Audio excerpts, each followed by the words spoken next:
Hello everyone, hope you are all fine. Hope सब अच्छे से होंगे। आज हम डिस्कस करेंगे जो स्कॉस्ट कश्मीर जो है, शेर Kashmir university of agriculture science and technology. इस यूनिवर्सिटी ने यहाँ पे कुछ पोस्ट एडवर्टीज़मेंट की है उनकी। तो वो देखेंगे कौन कौन सी पोस्ट्स हैं, क्योंकि काफ़ी बच्चों को इस बारे में काफ़ी ज़्यादा इतनी ज़्यादा अवेयरनेस नहीं होती कि यहाँ पे पोस्ट कब एडवर्टीज़मेंट होती है इन पोस्ट की और कब एग्ज़ाम्स होते हैं। ये चीज़ें कंफर्म नहीं होती उनको। उसके लिए हमने इस पूरी एडवर्टीज़मेंट का जो भी ब्रेकअप है, कितनी पोस्ट कहाँ पे हैं, किस फील्ड में कितनी पोस्ट्स हैं, इनकी एलिजिबिलिटी क्या है, ये सारी चीज़ें मैं डिस्कस करूंगा। और इसकी अप्लाई डेट कब है और ये आप कब से फॉर्म इसमें अप्लाई कर सकते हो। गवर्नमेंट जॉब होती है यहीं जम्मू एंड कश्मीर के अंदर इसका पोस्टिंग रहती है। तो देखते हैं यहाँ पे क्या क्या यहाँ पे रहेगा हमारे पास। तो ये यूनिवर्सिटी जो है एग्रीकल्चर यूनिवर्सिटी, ये इनकी नोटिस है यहाँ पे। ये अपने टेलीग्राम चैनल में मैं शेयर कर दूँगा। Advertisement for filling up the various non teaching post के लिए ये एडवर्टीज़मेंट है। एंड एडवर्टीज़ नंबर याद रखना, ये है 4/2024, यानी 2024 में जो इनकी एडवर्टीज़मेंट आई है। सबसे पहले बात करें तो यहाँ पे जो भी domiciles of Jammu and Kashmir हैं वो इस पोस्ट के लिए अप्लाई कर सकते हैं। सबसे पहले देखें तो जेई की हमारे पास यहाँ पे 3 पोस्ट्स हैं, याद रखना। जेई जूनियर इंजीनियर जो है, जिनका लेवल जो है वो लेवल 6 है। तो इसमें 3 पोस्ट हैं और एक पोस्ट यहाँ पे ओपन के लिए रखी गई है, एक एससी के लिए और एक ST1। अब देखना न्यू रिजर्वेशन के अकॉर्डिंगली ये पोस्ट एडवर्टीजमेंट की गई है इन पोस्ट की। ST1 मतलब जो ऑलरेडी ST थे, शेड्यूल ट्राइब में थे, और ST2 जो होगा उसमें जो पहाड़ी कम्युनिटी के लोग थे उनको अब एडप्ट किया गया है, नहीं उनको अब ST स्टेटस दिया गया है, वो ST2 में आते हैं। तो उनको यहाँ पे कोई पोस्ट नहीं है। यहाँ पे 3 ही पोस्ट हैं, ओपन के लिए एक, शेड्यूल कास्ट के लिए एक और शेड्यूल ट्राइब के लिए एक। और इसके लिए जो आपके पास क्वालिफ़िकेशन होनी चाहिए मिनिमम, यानी वो बैचलर डिग्री उसको इंजीनियरिंग में होनी चाहिए और 5 साल का experience with diploma relaxable in case of in service candidates जो होते हैं हमारे पास उनके लिए है।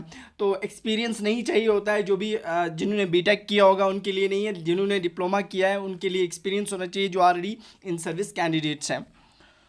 उसके बाद बात करें तो जेई इलेक्ट्रिकल में भी एक पोस्ट है, ओपन के लिए रहेगी वो पोस्ट, और इसके लिए उसने बीटेक इन इलेक्ट्रिकल इंजीनियरिंग में वो बीटेक होना चाहिए या फिर उसने डिप्लोमा किया हो इलेक्ट्रिकल में और उसको 5 इयर्स का एक्सपीरियंस होना चाहिए इन सर्विस कैंडिडेट्स के लिए। यहाँ पे भी ये भी लेवल 6 पोस्ट है। नेक्स्ट हमारे पास रहेगी यहाँ पे assistant manager milk processing plant, level 6 post है ये भी। और यहाँ पे भी ओपन के लिए एक रखी गई है। इन्होंने ओपन के लिए कितनी पोस्ट रखी है?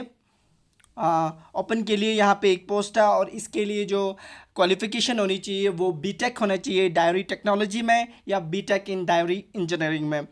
इसके लिए की पोस्ट है, इसकी क्वालिफ़िकेशन ये है।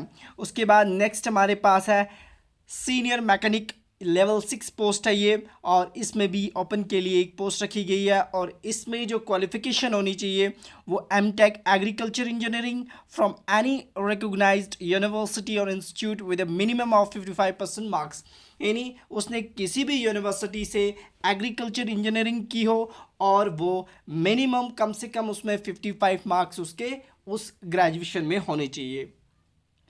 नेक्स्ट मोस्ट इम्पॉर्टेंट, जहाँ पे काफ़ी बच्चे इसमें अप्लाई कर सकते हैं, बहुत ही इम्पॉर्टेंट अच्छी पोस्ट है। JKSSB ने भी ये पोस्ट एडवर्टीज़ की थी, अकाउंट असिस्टेंट की पोस्ट है, लेवल 5 की पोस्ट है।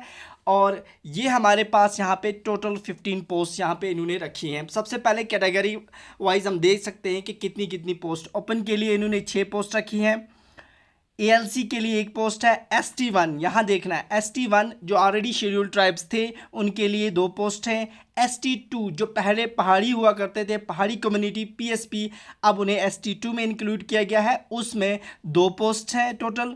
RBI में एक पोस्ट है, RBI में एक और OBC में एक पोस्ट, इसी तरह से EWS के लिए भी एक पोस्ट और SC के लिए भी एक पोस्ट। मोस्ट इंपॉर्टेंट, बहुत ही अच्छी लेवल की पोस्ट है और इसके लिए आप कम से कम आपने ग्रेजुएशन की हो और आपके मिनिमम मार्क्स ओपन कैटेगरी के लिए 50% होने चाहिए ग्रेजुएशन में।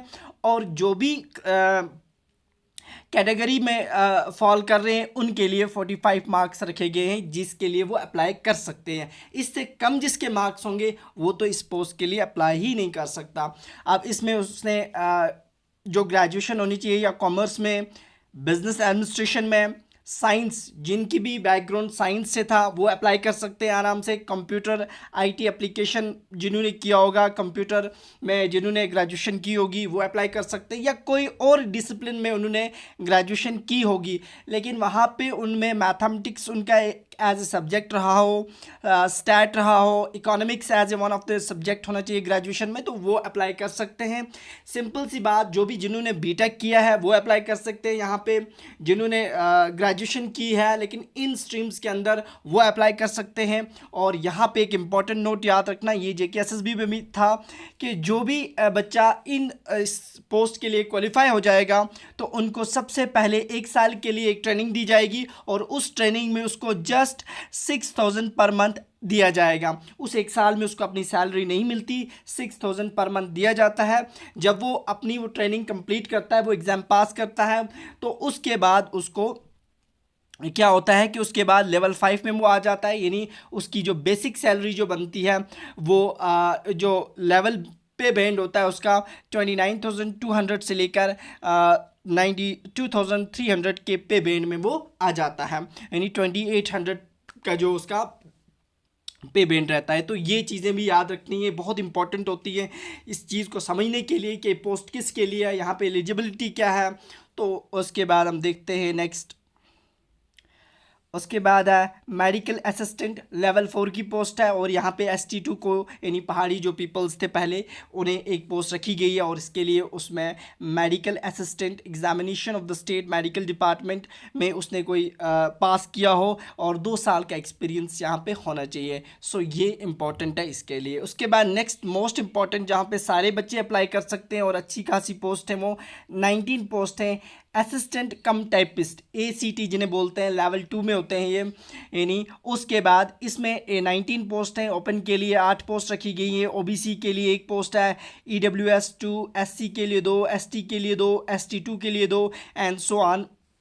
यहाँ पे टोटल 19 पोस्ट। इसके लिए सिंपल भी कोई भी बच्चा जिसने ग्रेजुएशन की होगी और उसमें इसमें स्किल टेस्ट होगा। स्किल टेस्ट का मतलब होता है कि आपको क्वालिफाई करना पड़ता है, इसके लिए इसके बाद आपका एग्ज़ाम होता है। इसमें आपके पास कंप्यूटर टाइपिंग होती है आपकी, यानी 35 वर्ड्स पर मिनट आपको वहाँ पे लिखने होते हैं। सो ये आपको ज़रूरी होनी चाहिए नॉलेज। ये ज़रूरी नहीं है कि आपके पास डिप्लोमा हो, नहीं हो, लेकिन आपका टाइपिंग टेस्ट अगर क्वालिफाई हो जाता है उसके बाद आप एग्ज़ाम दोगे और आप इस पोस्ट के लिए क्वालिफाई कर पाओगे। तो कोई भी बच्चा जिसने ग्रेजुएशन की है वो इसके लिए अप्लाई कर सकता है। उसके बाद नेक्स्ट वेटरनरी में एक पोस्ट है, लेवल 2 की है। इसके लिए 10+2 साइंस होना चाहिए और 2 साल का डिप्लोमा होना चाहिए। उस बच्चे ने किया हो वो इसके लिए अप्लाई कर सकता है, या फिर जिसने मैट्रिकुलेशन की होगी और उसके बाद 2 साल का उसके पास वेटरनरी फार्माकोलॉजी में डिप्लोमा होगा, सो वो भी अप्लाई कर सकता है। तो ये थे हमारे पास जो कुछ पोस्ट जो स्कॉस्ट के ने एडवर्टीजमेंट की है। स्कॉस्ट शेर Kashmir university of agriculture science and technology Kashmir ने, जम्मू का अलग से है, उनकी पोस्ट अलग से होती है। ये खुद की एक ऑटोनॉमस बॉडी है, खुद एग्ज़ाम करवाती है, खुद उसके लिए। तो एक इम्पॉर्टेंट है ये भी है कि इसका जो एग्ज़ाम का जो पीरियड रहता है विदिन 4 और 5 मंथ्स के अंदर सारी रिक्वायरमेंट कंप्लीट हो जाती है। सो इम्पॉर्टेंट रहेगा आपके लिए। जिन बच्चों ने ऑलरेडी फा के लिए पढ़ा था, पंचायत के लिए पढ़ा था, वो अकाउंटेंट असिस्टेंट के लिए अप्लाई कर सकते हैं। जिन्होंने ऑलरेडी जूनियर असिस्टेंट के लिए अप्लाई किया था वो ACT के लिए अप्लाई कर सकते हैं, असिस्टेंट कम टाइपिस्ट के लिए। सो इम्पॉर्टेंट रहेगा ये चीज़ें। और उसके बाद एक चीज़ और याद रखना, यहाँ पे एज जो उन्होंने रखी है, यानी जनरल कैटेगरी के लिए वो बच्चा जो 18 साल से ऊपर हो और 40 साल से नीचे हो वो अप्लाई कर सकता है। इनके लिए रिजर्व्ड के लिए 43 रखा है इन्होंने अपर लिमिट, और पर्सन विद डिसेबिलिटी के लिए 42, in service candidate 40 and ex serviceman के लिए 48। और एक और इम्पॉर्टेंट बात यह है कि इसके लिए फ़ी कितनी रहेगी। इसके लिए जो भी जनरल कैटेगरी के बच्चे हैं उनके लिए एक फॉर्म की जो एप्लीकेशन जो फॉर्म अप्लाई करेगा उसे 1,000 रुपया फ़ीस भरनी है इस एप्लीकेशन के लिए, और जो रिजर्व्ड कैटेगरी के बच्चे हैं उन्हें सिर्फ 700 भरना है। और ये आप ऑनलाइन कर सकते हो। आपको अब कब से आप अप्लाई कर सकते हो ये भी इम्पोर्टेंट है। Date of commencement of online form, आपको डेट जो होगी वो 5 जुलाई से आप लिंक ओपन हो जाएगा, यूनिवर्सिटी की वेबसाइट पे जाके अप्लाई कर सकते हो। 30 जुलाई लास्ट डेट होगी इसकी। तो ये चीज़ें भी बहुत इंपॉर्टेंट है, याद रखना कब कब है। उसके बाद जो भी इन सर्विस कैंडिडेट्स हैं वो पहले इस कॉस्ट में क्या कर सकते हैं, अपना प्रॉपर चैनल से वो रजिस्ट्रार वहाँ पे भेज सकते हैं, जो भी अपना जो फॉर्म होगा बाय हैंड, तो वैसे अप्लाई कर सकते हैं, ठीक है ना। और नेक्स्ट देखते हैं क्या चीज़ें, बाकी सारी चीज़ें आप देख सकते हो, पढ़ सकते हो, नोटिस में उसमें डाल दूंगा जो हमारा टेलीग्राम चैनल चल रहा है वहाँ पे। सो याद रखना जो इसकी रिक्वायरमेंट की जाती है स्कॉस्ट की डिफरेंट फैकल्टीज़ हैं। जैसे फैकल्टी ऑफ एग्रीकल्चर की बात करें, फैकल्टी ऑफ फिशरी है, जैसे फैकल्टी ऑफ एग्रीकल्चर वाडूरा है, ये सोपुर में है। फैकल्टी ऑफ फिशरी है, ये गांदरबल रेंगल में है। फैकल्टी ऑफ फॉरेस्ट्री है, शुहामा में है। Forestry of faculty of this sericulture वो आपको यहाँ पे मिलती है पटन से आते समय वहाँ पे। तो डिफरेंट फैकल्टीज़ हैं वहाँ पे इसकी पोस्टिंग हो जाती है और ये आप अप्लाई कर सकते हो।